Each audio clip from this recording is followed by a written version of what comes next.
Greetings, everybody. Hello. Say hello in the chat box if you have a chat box where you're watching from. I'm streaming live on Facebook, Instagram, and YouTube. This is one of my first times doing this, so I hope it works. So please tell me where you're joining from and if you're going to join me sketching.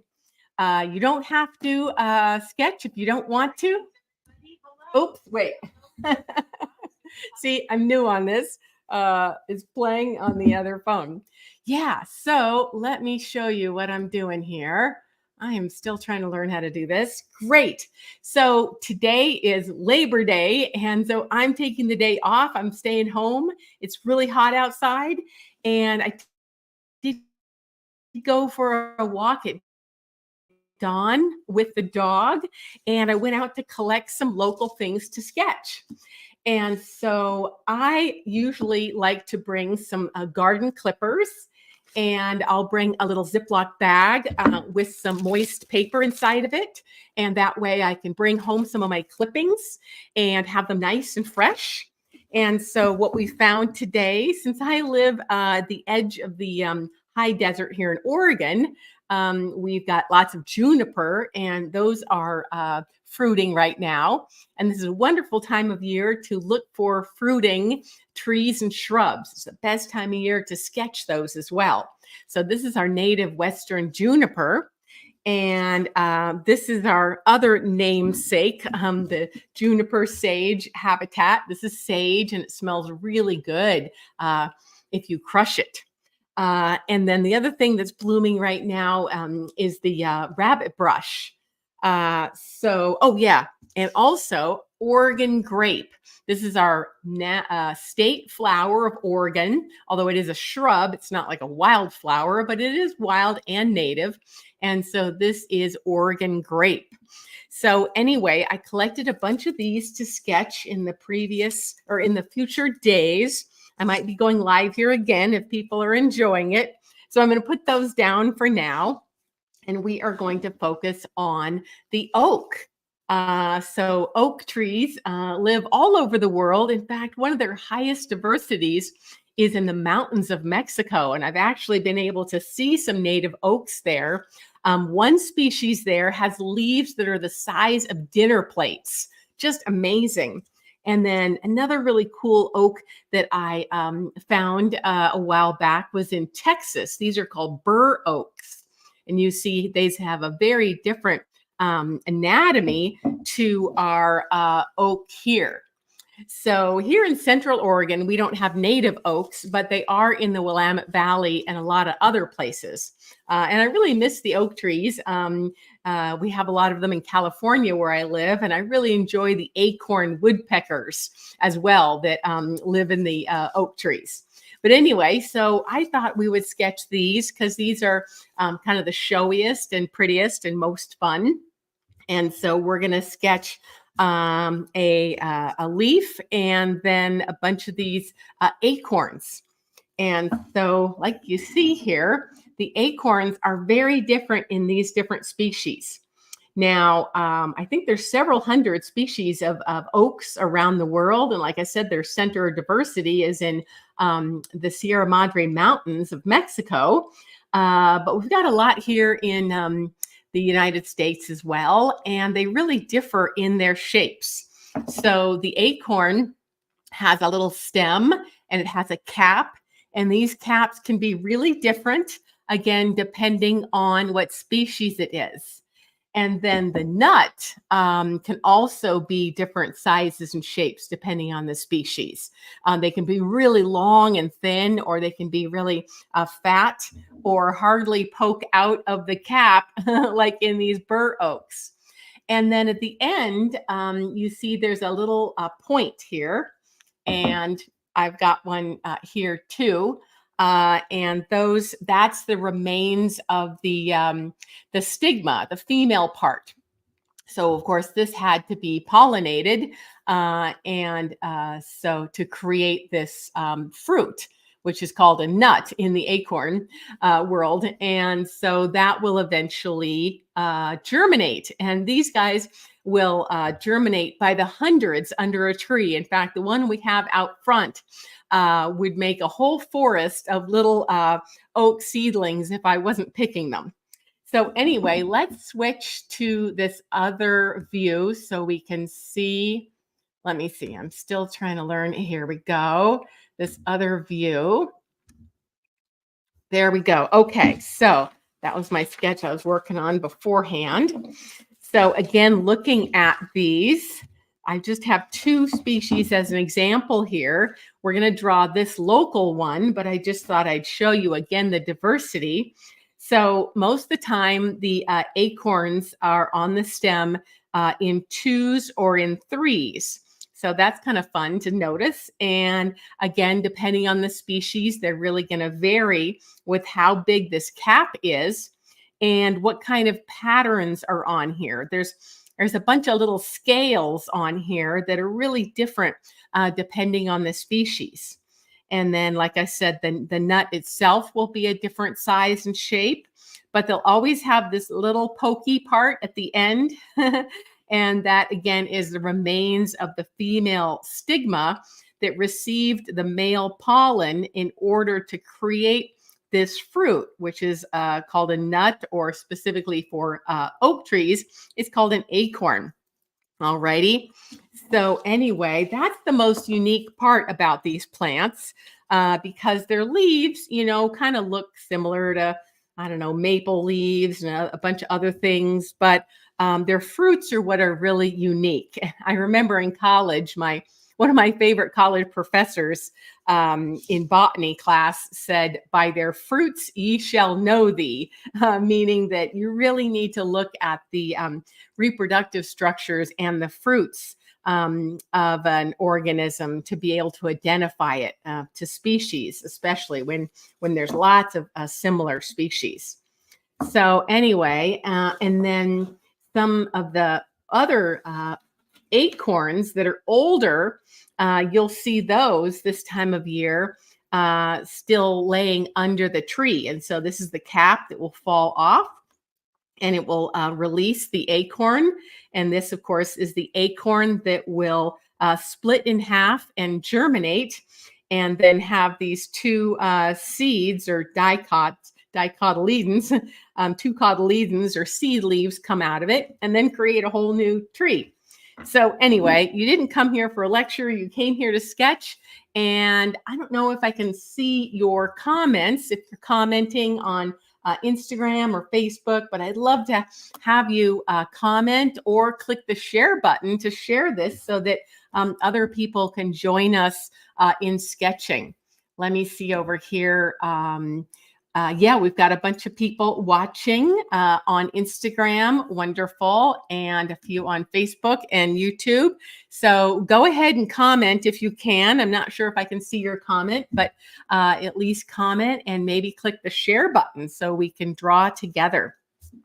Now, I'm going to draw these a bit larger than real life so that you can see them better. And I'm going to get my glasses on here. Just a moment. Oh, yeah, I have this magnifying lens too.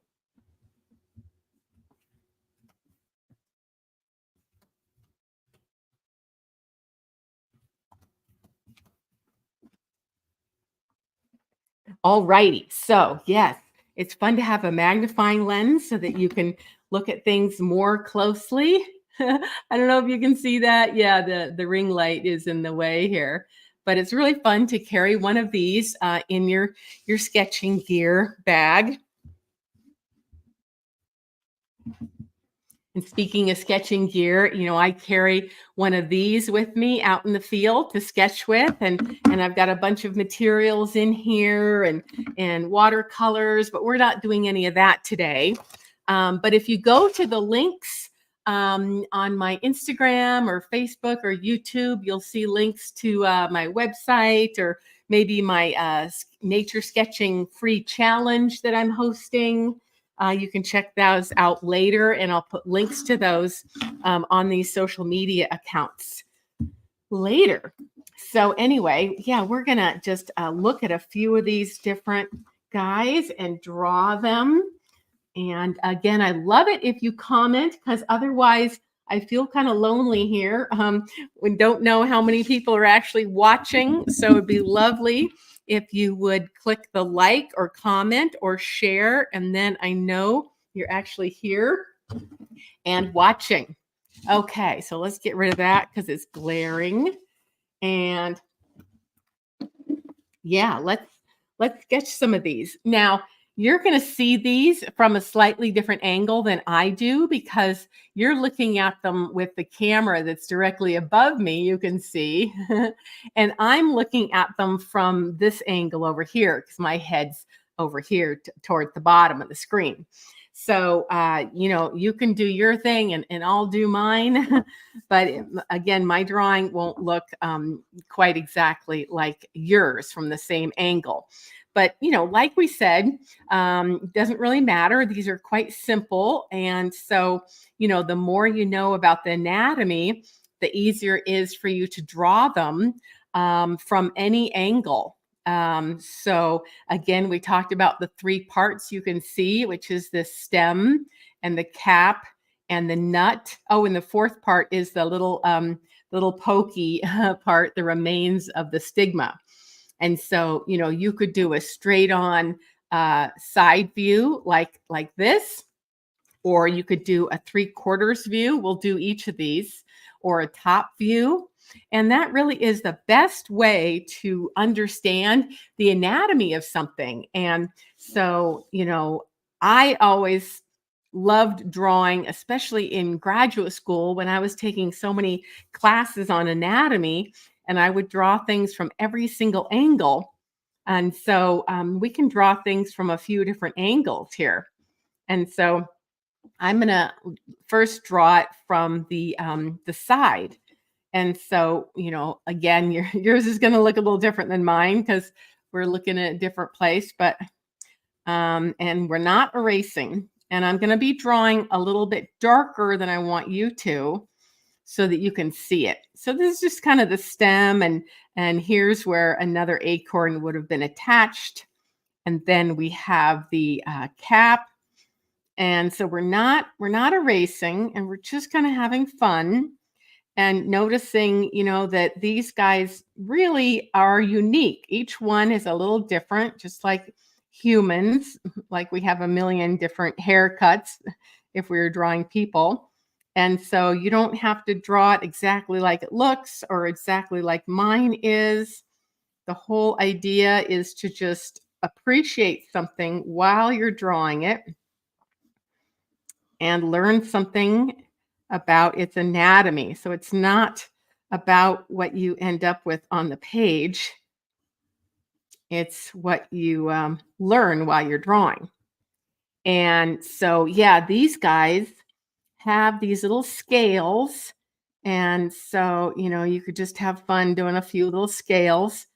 We're not trying to make a botanical illustration here.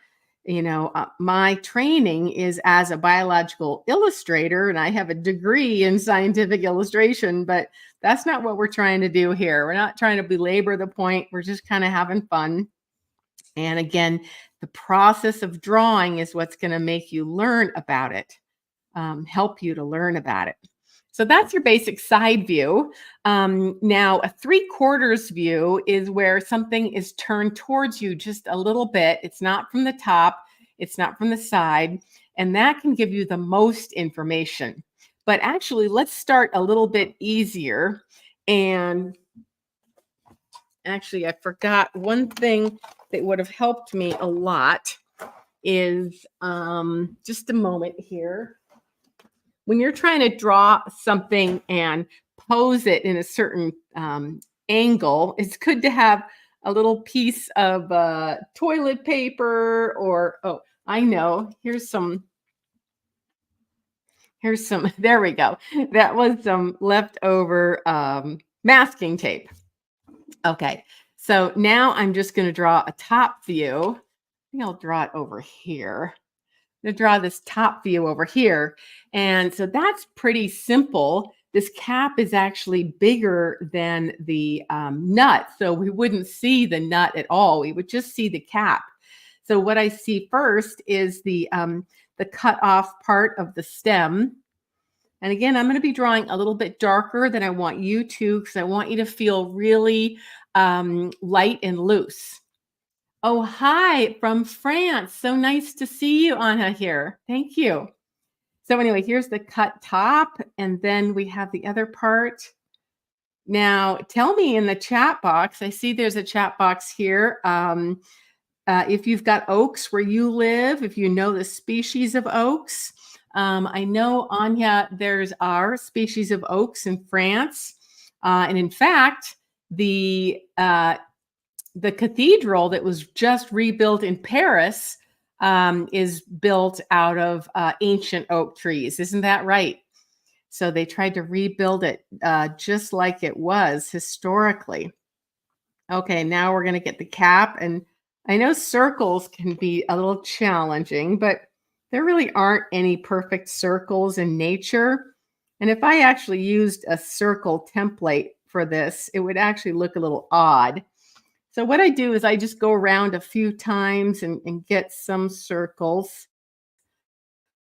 And then I'll maybe darken up the one that I think is the closest. Something like that. And then again, you see all these really cool scales. And those are going to be unique to the species of oak tree. There's hundreds of species of oak trees around the world. They mainly grow in temperate areas around the world. And so I'm just kind of doing this a little bit symbolically, but it's nice to just notice that I think the scales get a little bit bigger, and as they go out towards the edge.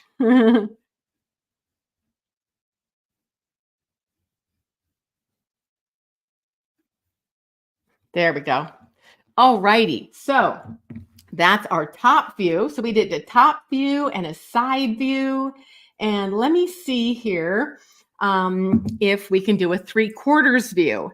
And let me get a different acorn. And so that would be sort of like, again, I'm going to angle it a bit. Now, if I had my kneaded eraser, that would be really good because those are easy to kind of make into any shape you want and help you to put something down. Okay, there we go. So hopefully you can see that. Maybe, maybe not. I don't know how the lighting is here, but that's my 3/4 view. And so again, that's the view where it really is giving you the most information. That is, if you don't have time to draw, the top and the bottom and the sides, this 3/4 view where you see a little bit of the top and a little bit of the side, that's going to give you and your viewer the most information. Oh, Anya, you say you collect acorns to boil them and make a dye for fabric. Oh, that's amazing. And I know walnuts have been traditionally used as dye and as various inks historically since medieval Europe. Okay, anyway, let's draw this one. Okay, so we're going to start again kind of with the stem, and you don't want to make it too perfect. I notice that there's, again, a little bit of a broken stem where maybe another acorn was attached. And I am drawing this larger so that you can see it. And then we're going to draw the cap, but we're seeing a little bit of it behind the stem as well. So it's not just going to be a side view like this. And it's not going to be an exact circle either. So I'm just going to quickly kind of get where that's going to be. And I can always erase later. Let's see, relative to the size of the stem, I think I should make this a bit bigger. How's that? Right, and the stem is a little bit farther back than this, maybe this. Okay, and so then I might make it a little bit darker.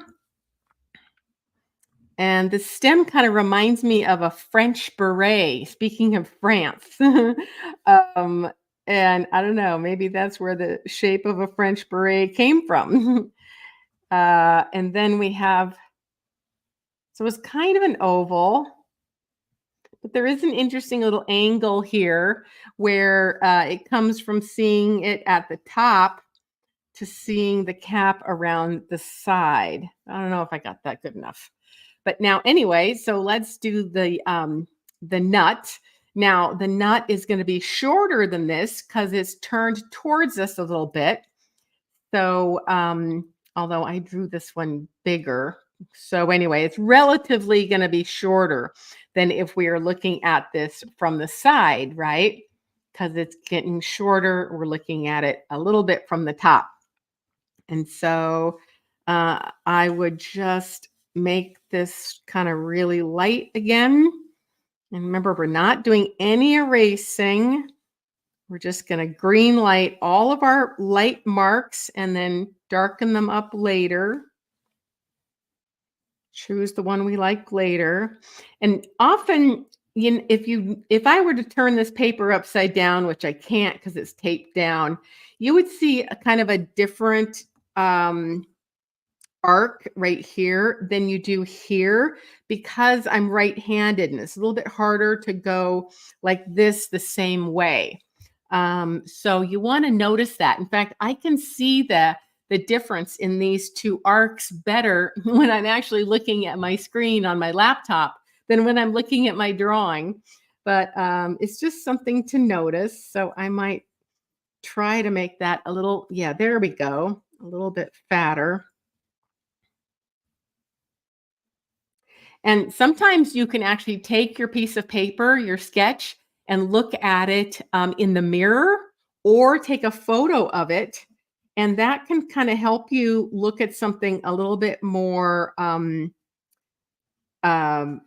what's the word, without judgment, So then you can see the shape a little bit better. Okie dokie. And then let's see, what else are we going to add here? Oh, yeah, let's add some of these scales. And so again, the scales are going to be a little bit shorter, closer to the stem. And then we see sort of bigger ones as they come closer to the edge. And then, as we go around back, they're going to get smaller.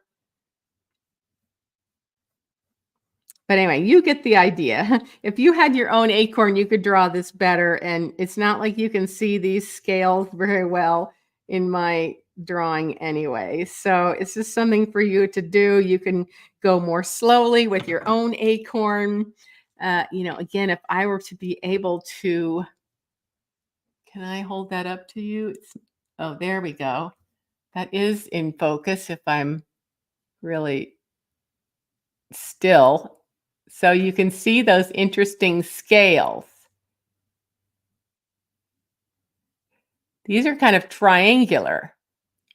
But if I were to show you this other bur oak that's native to Texas, their scales are very different. This doesn't want to focus. So anyway, that's something you're going to want to notice when you're drawing. Okay, how we doing here? I see folks can say hello. Anya, are you watching on YouTube? I think that is a YouTube comment. I see. I'm still learning this and how this all works. But no, trying to figure out who can comment and where they're commenting. I'm looking at the Facebook and I don't see any comments. So anyway, there we go. Okay. Well, let me see. Let me.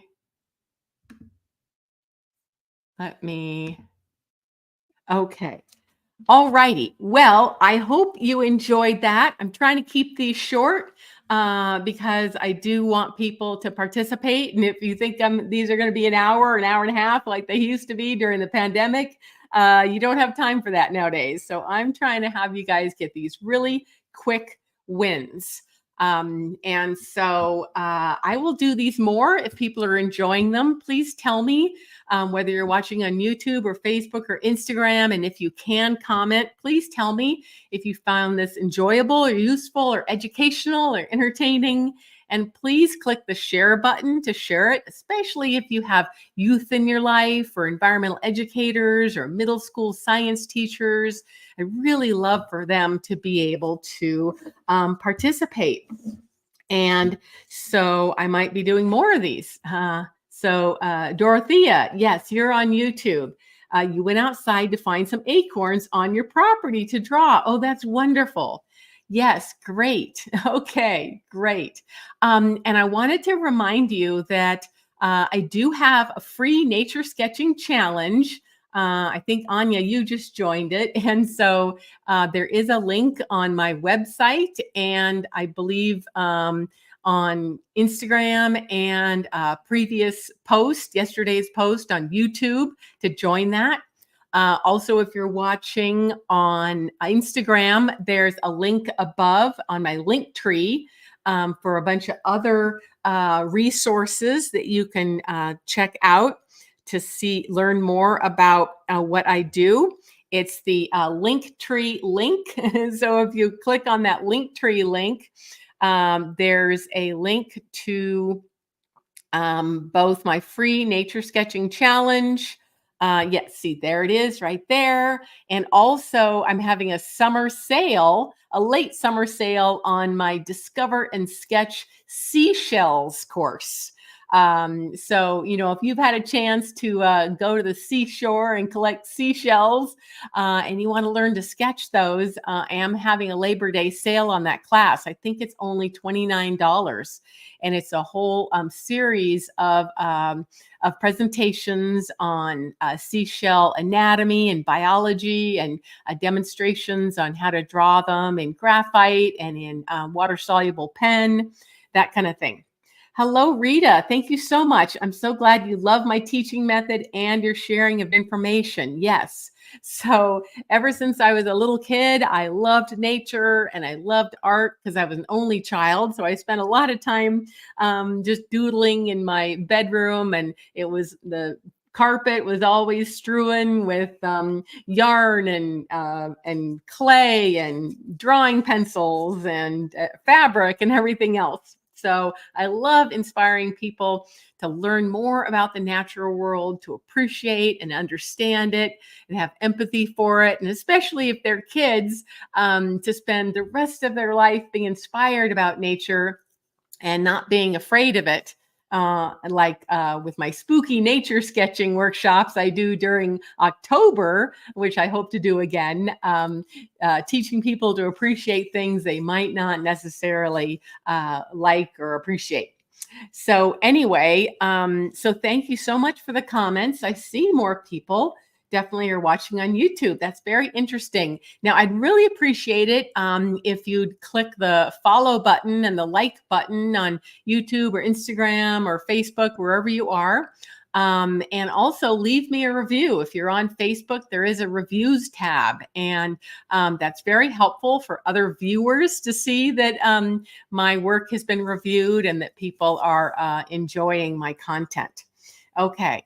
And you can also put in the comments what you'd like to learn about next. Now, I am trying to focus on autumn subjects and again, focusing on things that are blooming and fruiting right now. Like I showed you earlier, where are they? The native Oregon grape and the Western junipers are fruiting, as well as the bitter brush. Or is it rabbit brush? We have both bitter brush and rabbit brush east of us here in the high desert. One blooms in spring and one blooms in fall. I always forget which is which. But anyway, I'm going to be focusing on the next month or so on these things that they're fruiting. And I encourage you to do that as well. Go out in your backyard or your neighborhood, or go to a local organic farmers market. That's a great place to find wonderful seasonal things to sketch, like pumpkins and gourds, and apples are coming into season right now, as well as a lot of berries, edible berries. And in fact, I was just hiking up in the Cascades, and we were finding huckleberries. These are not huckleberries, but huckleberries look very similar, kind of a purplish. And I'm actually going to make a huckleberry crisp today, as soon as we're finished, to eat. It's going to be my last time being able to get huckleberries and eat them fresh. Okay, so thank you so much for commenting and liking and sharing. And again, look at the links above or below. I'll post some more of those to join my nature sketching challenge, or to purchase my seashell course, which is a really fun, quick mini course about the biology of mollusks and the anatomy of seashells, so you can draw them correctly. Okie dokie. Well, I'm going to get going. I got to go work on that huckleberry crisp. So thanks so much for joining me today, and I hope you enjoyed drawing acorns. Okay, take care. Bye-bye.